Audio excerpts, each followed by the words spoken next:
우리 선포하신 학개서 1장 1절부터 11절까지의 말씀으로 지금입니까? 아직입니까? 라고 하는 말씀으로 우리 하나님의 말씀을 선포하겠습니다. 이스라엘의 타락, 그리고 하나님의 말씀에 대한 불순종, 우상숭배 등 여러 가지 죄악으로 인해서 남유다가 BC 586년에 바벨론 왕 느부갓네살에 의해서 완전히 멸망당했습니다. 우리나라도 나라가 없어져 본 경험이 있으니까 이 아픔이 얼마나 큰지 짐작하실 겁니다.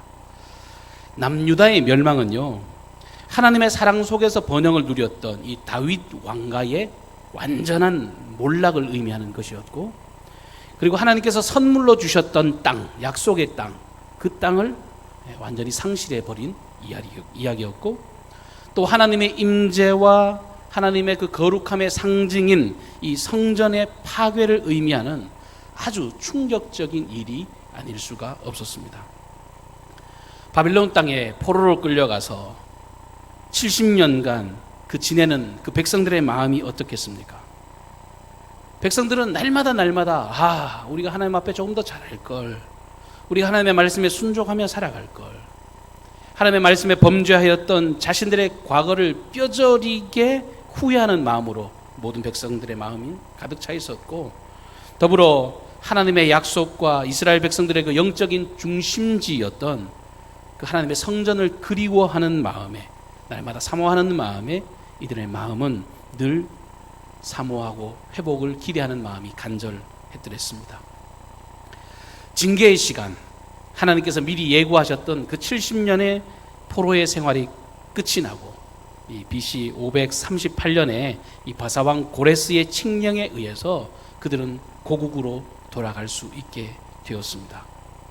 오늘 읽었던 이 본문 말씀이 그러한 시점에서 기록된 말씀입니다. 포로 전의 삶과 포로 후의 변화를 기대할 수 있는 그 한 시점에 서 있다라고 하는 것입니다.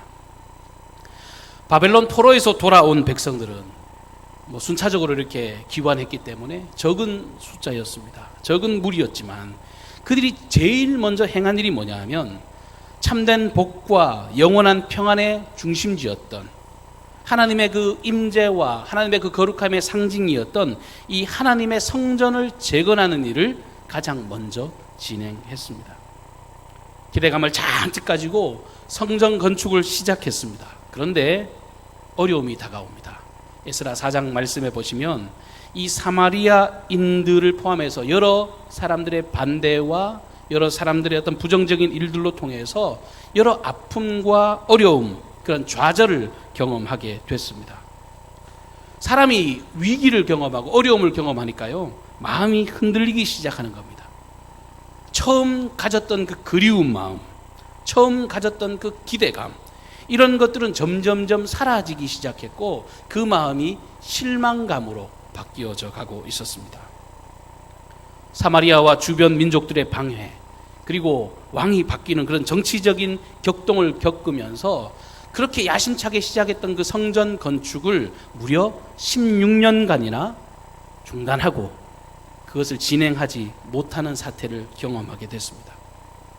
사람들이 그냥 일사천리로 일이 잘 진행되면 기쁘게 할 수 있는데, 하다가 일이 어려움을 당하니까, 방해를 직면하니까 어떤 생각을 하느냐 하면, 성전 건축은 아직 시기상조로구나, 이건 아직 하나님께서 허락하지 않았다고 하는 증거니까 우리 이거 여기서 그만둡시다, 아예 공사를 포기해 버립시다, 이런 요청을 하기에 이르렀습니다.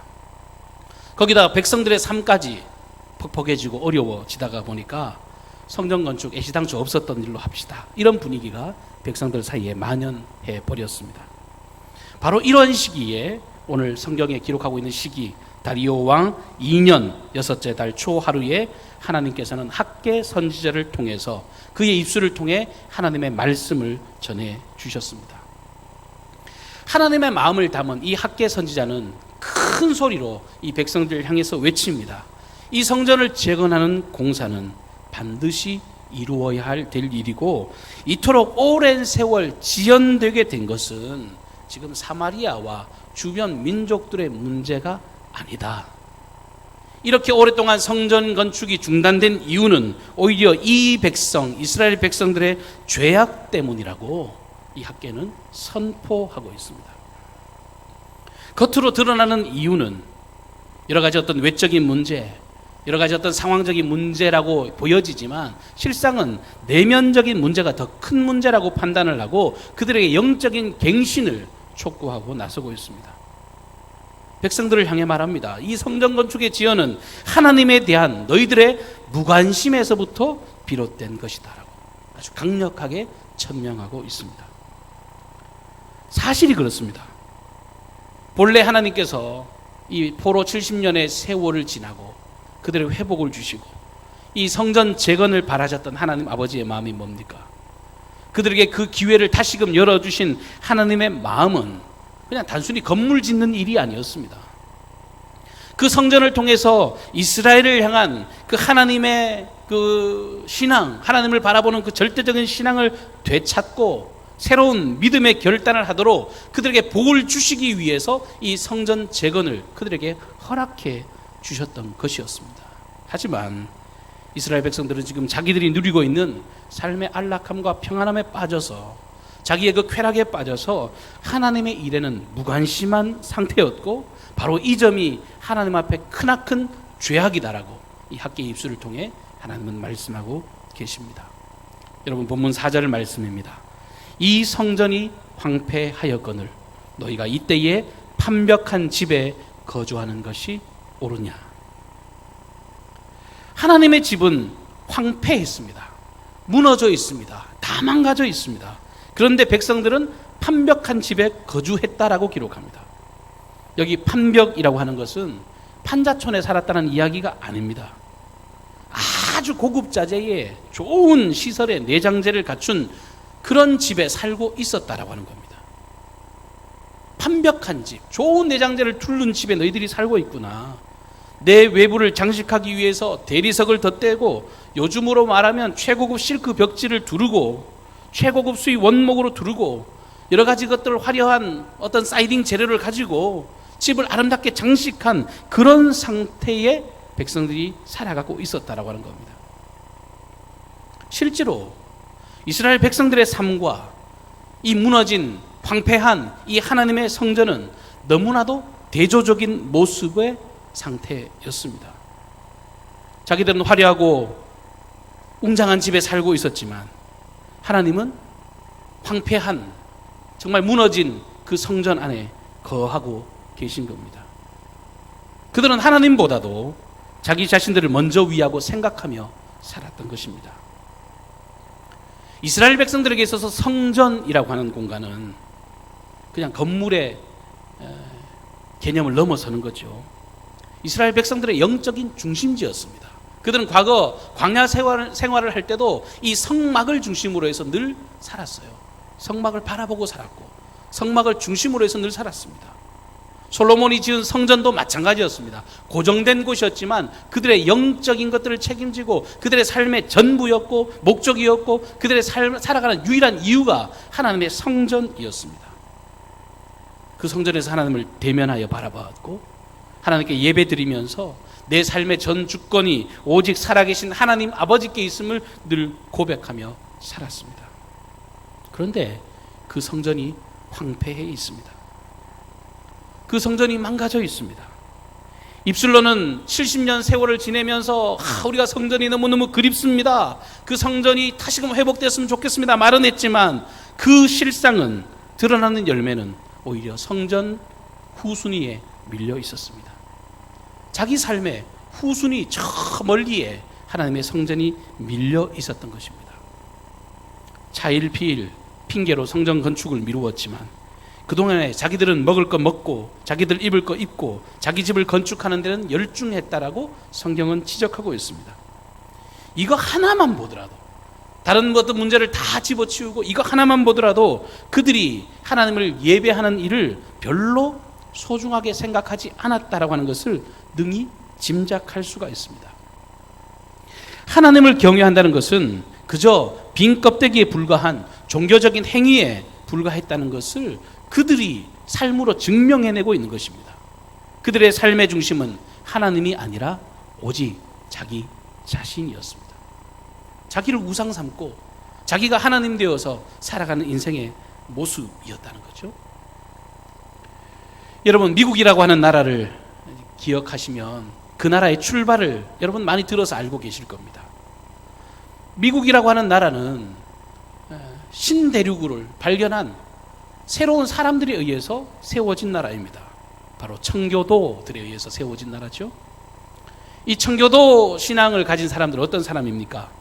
영국 국교회의 그 비성경적인 제도, 종교의식, 그냥 껍데기밖에 남아있지 않은 그 신앙에 대응해서 철저하게 개혁주의 신앙을 부르짖으며 지켰던 성도들이 그 종교적인 박해를 피해서 찾은 땅이 미국이었습니다. 그 박해를 피해 건너간 땅, 그 미국에 그 거친 대서양의 바다를 건너서 낯설고 척박한 땅에 이르렀을 때 그들이 제일 먼저 한 일이 무엇이었습니까?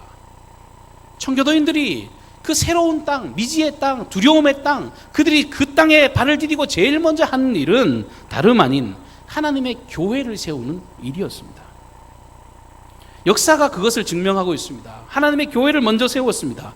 그 다음에 학교를 세웠습니다. 그리고 나중에 자기들이 살 집을 지었습니다. 하나님을 신앙하는 자의 열매가 그렇게 드러난 겁니다. 누가 시킨 게 아니에요. 자연스러운 신앙의 열매가 그렇게 드러난 겁니다. 하나님이 먼저고 우리의 다음 세대가 그 다음이고 그리고 우리가 먹고 살아야지. 그러면서 우선순위를 정확히 정하면서 살았다고 하는 겁니다.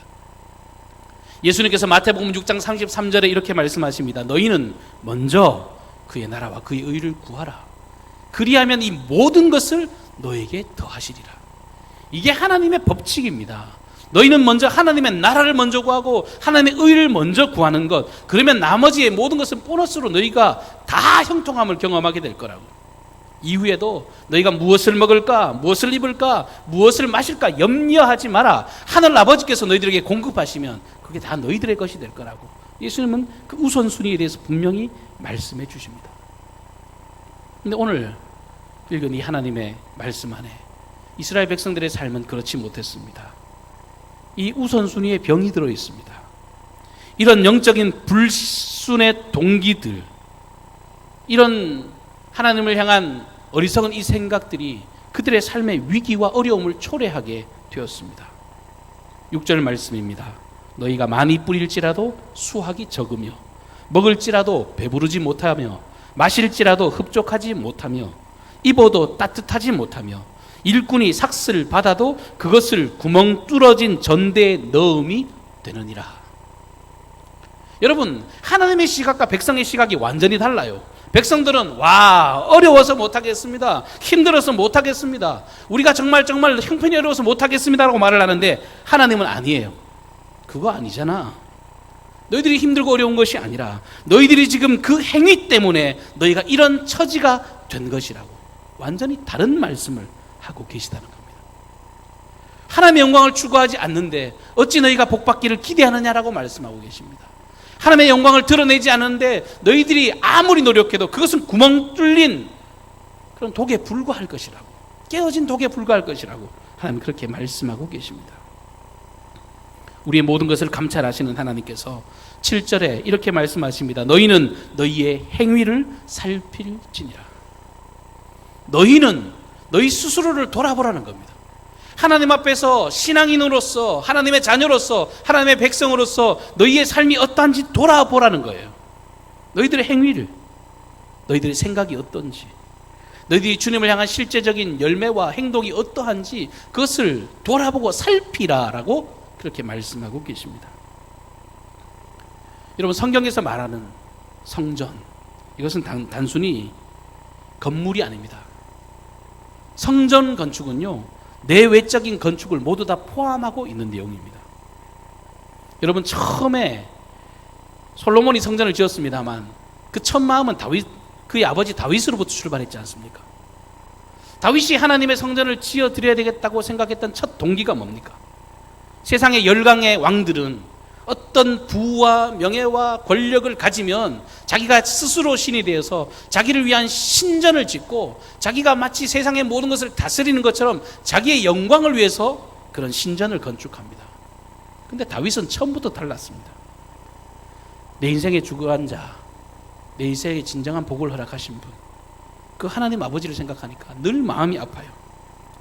자기는 아름다운 백향목궁에 거하는데 주님의 영광은 아직도 저 천막 안에서 머물게 하고 있다. 나는 이렇게 정말 잘 먹고 잘 살고 있는데 하나님의 복께는 그 여전히 그 천막 안에서 정말 구석에 처박혀 있는 것 같은 느낌을 다윗이 도전을 받은 거예요. 하나님의 임재를 진짜 사모하고 그분의 영광을 마음껏 예배하고, 다윗이 성전만 건축한 것이 아니라 그 예배를 위해서 수없이 많은 찬양대를 조직하고 수없이 많은 레위 지파들을 세우는 것을 보면서 그의 마음의 동기에는 오로지 하나님을 위한, 하나님의 영광을 위한 그 마음, 그것으로 성전 건축이 시작되었습니다. 그 마음이 하나님의 성전을 온전하게 드릴 수 있는 그런 역사가 되었다라고 하는 겁니다.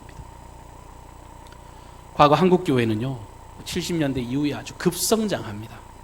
그러다가 유행처럼 번져났던 것이 80년대 90년대를 지나면서 모든 교회들이, 한국의 대다수의 교회들이 조금 금전적인 여유가 있으면 화려하게 하나님의 성전을 지었습니다.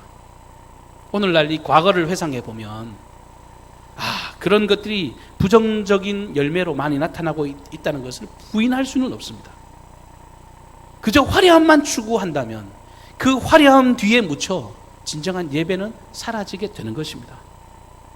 근데 이것도 문제지만 또 한 가지 반대로 하나님의 전에 대해서 전혀 무관심하고 하나님의 전을 소홀하게 내팽개친다면 그 소홀함이 자신의 삶의 부메랑으로 돌아와서 모든 것을 다 허물어지는 위기를 경험하게 된다고 성경은 하나님 중심의 신앙을 살아갈 것을 우리에게 촉구하고 계십니다. 학개 선지자는 이 성전이 오로지 하나님을 위한, 여호와를 위한 성전 건축이 되기를 촉구하고 있습니다. 자기 영광을 위한 것이 아니라 오직 하나님의 이름만 남도록. 저는 매주일 찬송할 때마다 그 문장을 곱씹고 또 곱씹습니다. 오직 주님의 이름만이 이곳에 있기를 원합니다. 우리가 매주일 첫 찬양을 주님께 드릴 때 그냥 아는 노래 부르고 노래 시작하면서 예배를 시작하는 것이 아니라 우리의 예배 안에 하나님의 임재하심이 있고 내 삶의 유일한 이유가 되시는 그 주님이 내 삶의 왕으로 통치하셔야 나는 승승장구할 수 있다. 그것을 고백하는 그 신앙 안에 우리의 삶은 풀려지게 되는 겁니다. 그래서 학개는 당시의 상황을 바라보면서 부정적으로 말하고 있는 모든 자들에게 자신의 힘과 자신의 능이 아닌 오직 하나님의 힘, 하나님의 방법으로 이 성전을 건축해야 됨을 강조하고 있습니다. 하나님의 모든 백성들이 삶의 형통을 기대하신다면, 성경적으로 정말 인생의 모든 형통과 모든 것이 잘 되기를 바라신다면 성경은 틀림없이 하나님을 경외하라 말씀하고 있습니다. 우선적으로 하나님의 영광을 먼저 구해야 한다고 말합니다. 쓰다 남은 것, 정말 어쩔 수 없어서 드리는 게 아니라 하나님께 드리고 싶은 마음에 열정을 쏟는 그 마음, 이 핑계 저 핑계를 대며 차일피일 미루는 것이 아니라 내가 서 있는 그곳에서 하나님을 예배하고 하나님이 아니고서는 내가 살아갈 수 없노라고 하는 하나님 중심, 예배 중심, 하나님 제1주의의 신앙의 모습이 우리와 우리의 자녀와 우리의 모든 사업장을 살려낸다고 하는 사실을 믿음으로 고백할 수 있기를 주님 이름으로 축복합니다. 최상의 것을 드리는 내 하나님, 내가 믿는 하나님이 너무너무 소중하시고 그 하나님의 놀라운 권능이 너무너무 소중해서 내가 가진 최상의 것을 최고의 하나님께 드리고 싶은 그 열망, 그 아름다운 헌신에 주님은 귀하고 복된 것들로 채워주시겠다고 약속하고 계십니다. 8절 말씀입니다. 너희는 산에 올라가서 나무를 가져다가 성전을 건축하라. 그리하면 내가 그것으로 말미암아 기뻐하고 또 영광을 얻으리라. 여호와가 말하였느니라. 이건 학개의 설득이 아닙니다.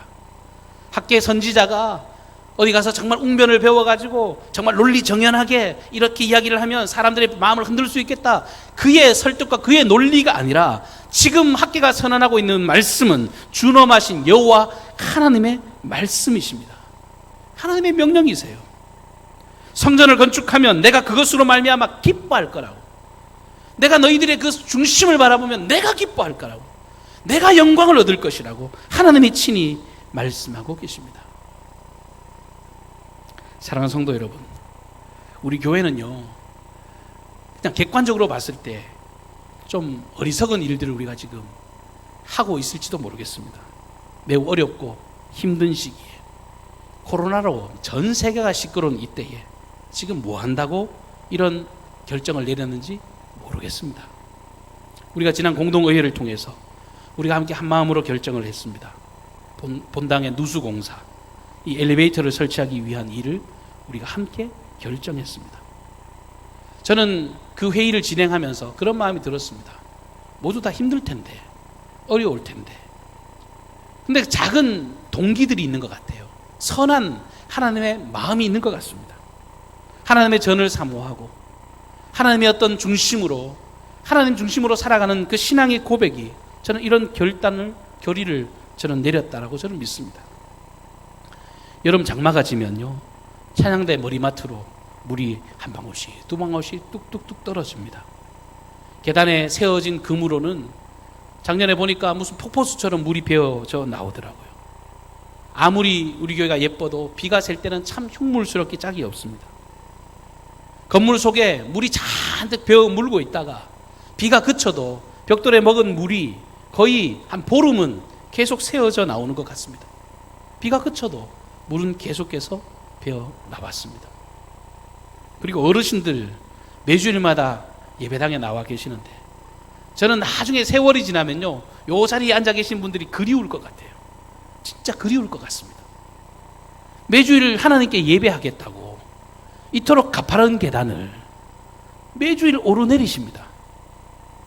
제가 과장해서 드리는 말씀이 아니라 진짜 어떤 열망 같은 것들로 제가 바라보는데 무슨 마음이 드느냐면, 이분들 매주일 목숨 걸고 예배하러 나오시는구나, 이런 생각이 들어요. 여러분, 다리가 멀쩡하면 여러분 그렇게 생각하기가 어렵습니다. 그런데 실제로 어르신들의 입장에서는요, 목숨 걸고 예배하러 나오시는 것이 틀림없어요. 그냥 집에서 쉬시는 게 나을 건데 그 몸을, 그 다리를 하시고 나오시는 모습. 지금 우리의 상황을 바라보면 솔직히 무모하고 어려운 일들을 우리가 지금 실시하고 있습니다. 우리 교회 1년 예산 전부를 다 쏟아 부어야 되는 그런 현실적인 문제가 우리 앞에 펼쳐져 있습니다. 우리가 처한 환경으로는 도무지 설명할 수 없는 어처구니 없고 답답한 일에 처해 있습니다. 하지만 여러분, 하나님의 성전을 위해서, 하나님을 사랑하는 그 마음을 담아서 우리가 마음을 쏟고 우리가 관심을 두고 하나님을 향한 그 선한 의도를 주님께서 분명히 기뻐하실 줄로 믿습니다.